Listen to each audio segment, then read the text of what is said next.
Olá, sexto ano, continuando o nosso assunto sobre a Idade Média, o sistema feudal. Nós adentraremos neste conteúdo compreendendo na prática como eram essas relações, tanto comerciais no feudalismo, quanto os tributos que eram pagos e a construção dos castelos, bem como as atividades que geraram novas profissões no contexto do feudalismo. Então vamos observar aqui a relação ainda entre os servos e os senhores feudais e a distribuição e função de cada manso, serviço senhorial e terras comunais. Vamos lá mergulhar nessa história? Temos aqui a nossa habilidade a ser trabalhada dentro das lógicas comerciais do mundo medieval, que será discutir as relações sociais e poder no mundo feudal, identificando, diferenciando e comparando-as com as práticas da escravidão, da servidão e do trabalho livre no mundo antigo. Então, no vídeo anterior, nós identificamos os significados de escravidão, de servidão e de trabalho. E agora vamos ver no contexto do feudalismo e da Idade Média como estava essa organização. Então eu quero que vocês comecem aqui prestando atenção e analisando esta imagem. Então nós observamos aqui tanto a figura da igreja, onde essa igreja era chamada muitas vezes de paróquia e era comandada por um pároco, uma espécie de quê? De padre, né? Então esse pároco, ele tinha uma grande importância dentro do feudo, porque o clero, que é a igreja, tanto o clero regular quanto o clero secular, eles administravam também alguns feudos. A instituição maior da Idade Média foi a Igreja Católica Apostólica Romana. Então essa igreja, ela tinha uma grande função na maneira de pensar das pessoas, né? A maneira de viver no cotidiano também era tudo explicado pela vontade divina. Se você nasceu servo é porque Deus quis, se você nasceu nobre é porque Deus quis. Então vamos observar aqui, ó, que tinha a casa dos servos, onde ficavam agrupadas as aldeias, localizadas perto sempre de um lago, né, ou de um córrego de rio, ou do próprio rio. Essas casas eram simples, cabanas de madeira, com talhados de palha, o chão de terra batido e o mobiliário bem rústico, simples.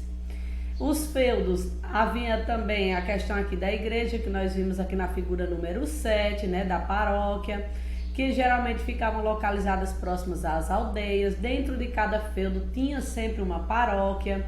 Nessas igrejas eram realizadas as missas, a língua da Bíblia, né? A missa, ela era rezada em latim.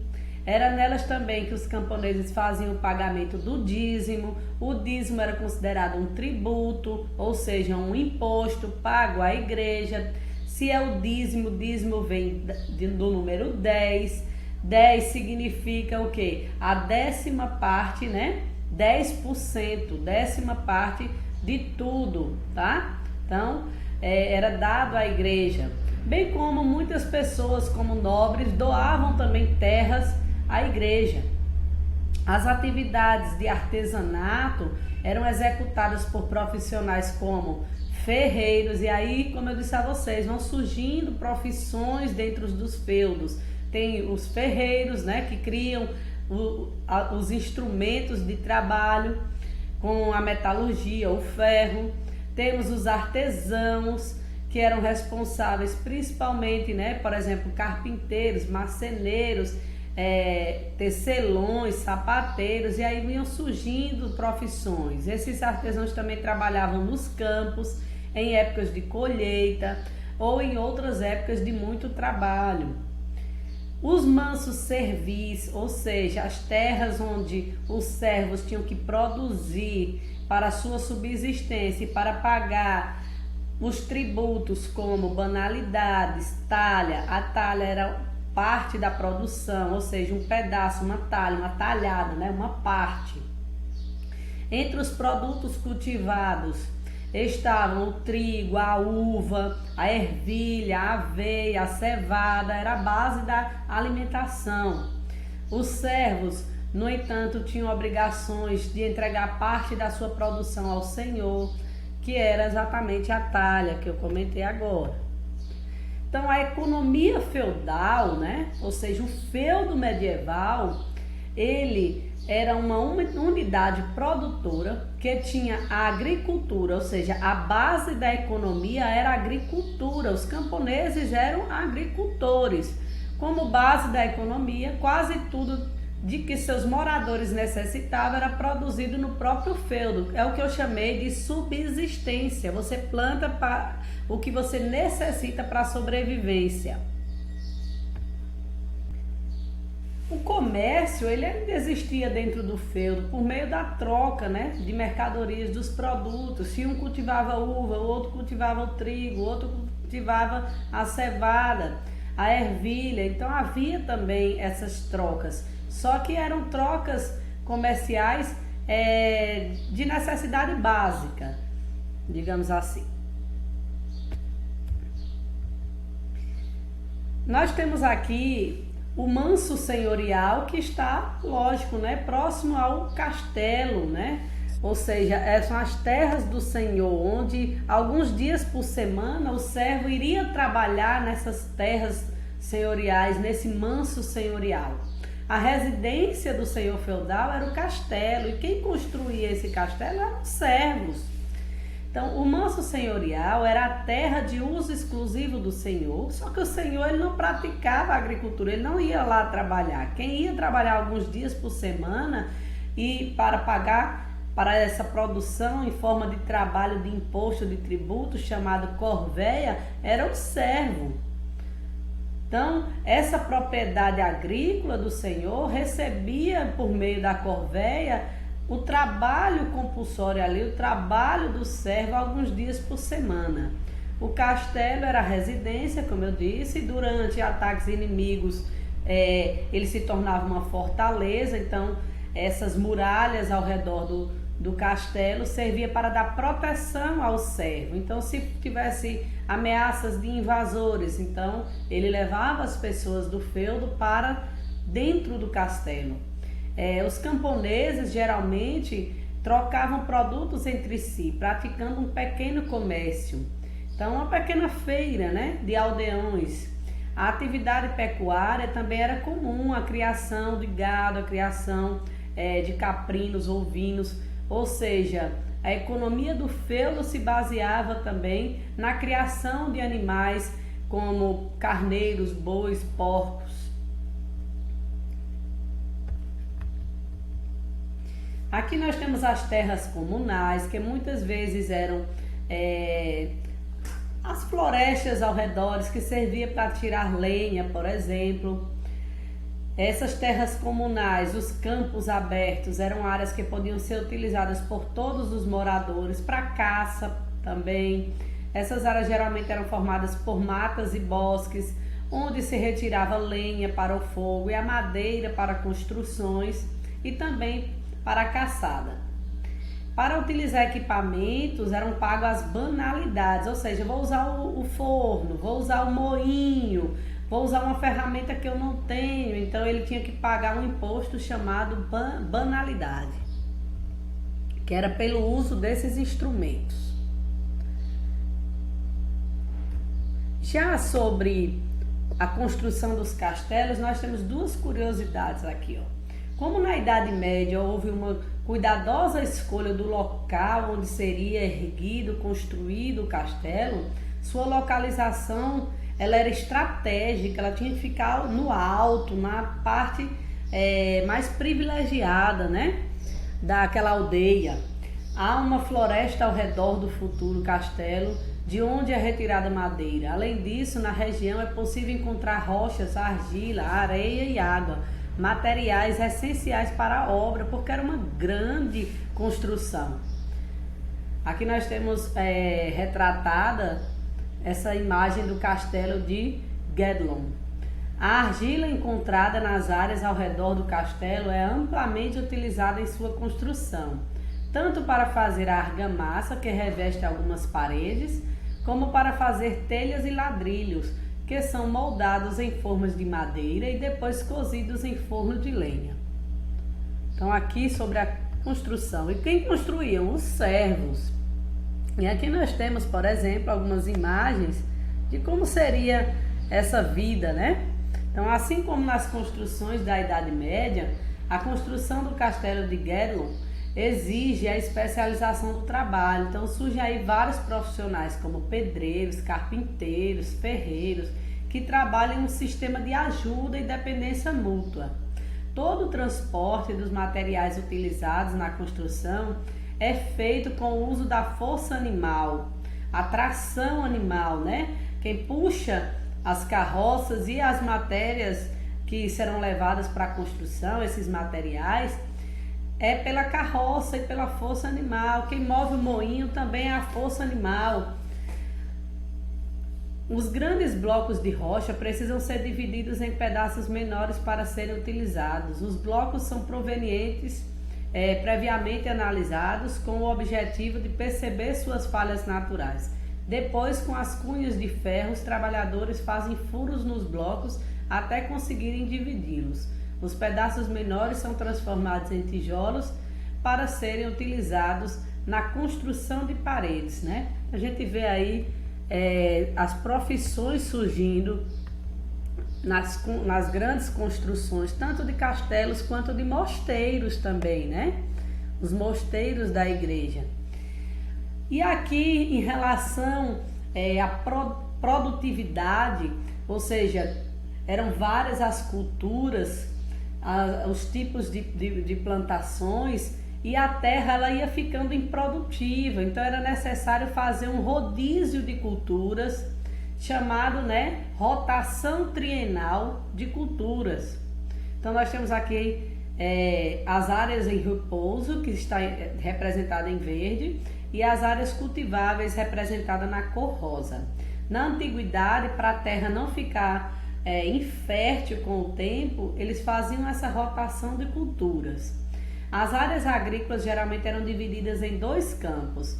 Um era cultivado e o outro permanecia em repouso, para recuperar a fertilidade. Vocês precisam lembrar que não existia fertilizantes, agrotóxicos, eram plantações digamos assim, naturais, né?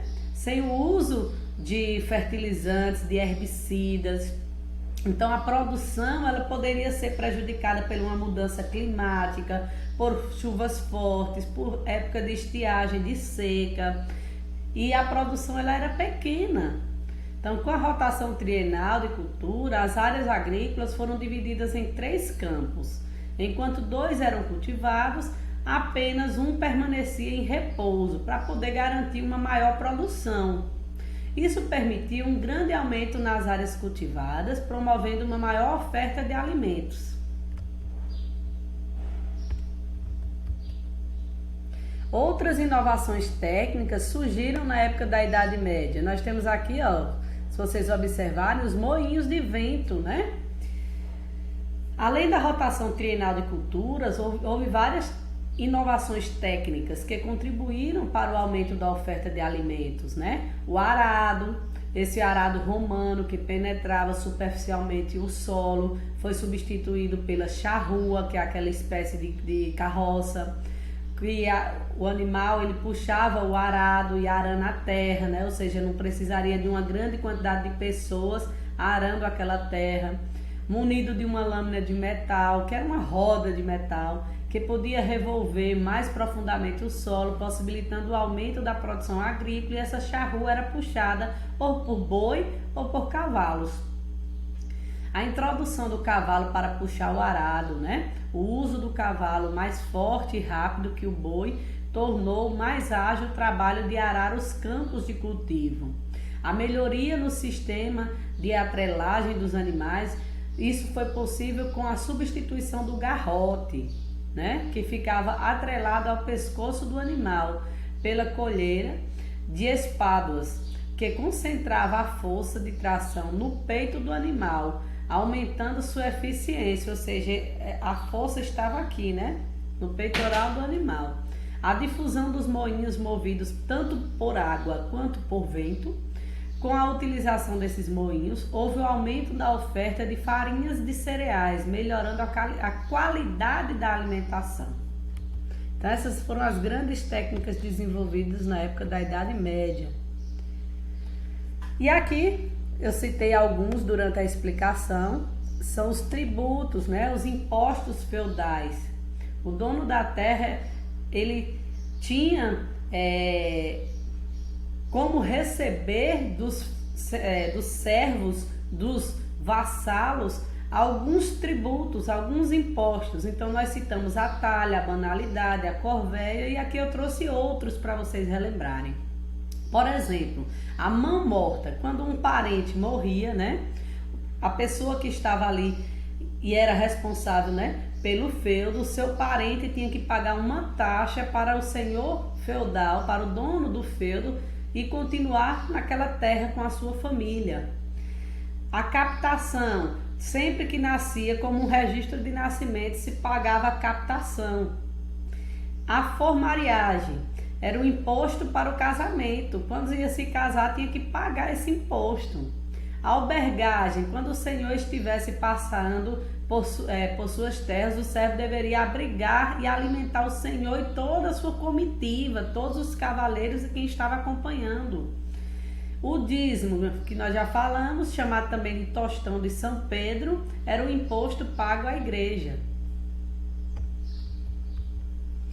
A influência romana, ela foi muito forte. Então, só relembrando o que já foi falado nas videoaulas anteriores, para que vocês entendam essa influência germânica e romana no feudo, no feudalismo, nós herdamos deles o colonato, porque colonos são os trabalhadores da terra, que trabalham no campo, o senhor, que é aquele que dá proteção por meio do juramento de fidelidade. Temos aí a produção agropastoril e o alto consumo, que eu chamei de subsistência. Temos aqui também o enfraquecimento do poder centralizado. Os grandes poderosos não eram os reis, tínhamos nobres, mas tínhamos principalmente a igreja como a grande senhora feudal. Temos aí a economia agropastoril e o sistema de comitatus, que é a fidelidade entre o chefe militar e seus guerreiros, que eu expliquei no vídeo anterior sobre suzerano e vassalo. Um nobre se torna vassalo de outro nobre que possui mais terras e mais riquezas. O benefício, que são chefes militares, recompensavam seus melhores guerreiros com terras, que eram chamados de guerreiros fiéis. E dará origem às cruzadas, que nós falaremos no próximo vídeo. Temos também aqui, dentro desse sistema da Idade Média, do feudalismo, a homenagem, que é o juramento de fidelidade do vassalo, a investidura, que é o ato de transmissão do feudo para o vassalo, a doação do feudo para o vassalo que está preso à terra. E temos aqui as obrigações, tanto do suzerano quanto do vassalo. O suzerano tem que proteger seus vassalos, tem que dar assistência jurídica, tem que retomar seu feudo no caso da morte do vassalo sem herdeiros, ele proíbe o casamento do vassalo com quem fosse infiel a ele. O vassalo tem que prestar serviço militar ao suzerano, tem que libertar o suzerano de inimigos, tem que sempre que convocado se fazer presente. Era uma obrigação. Então, bons estudos e até a próxima.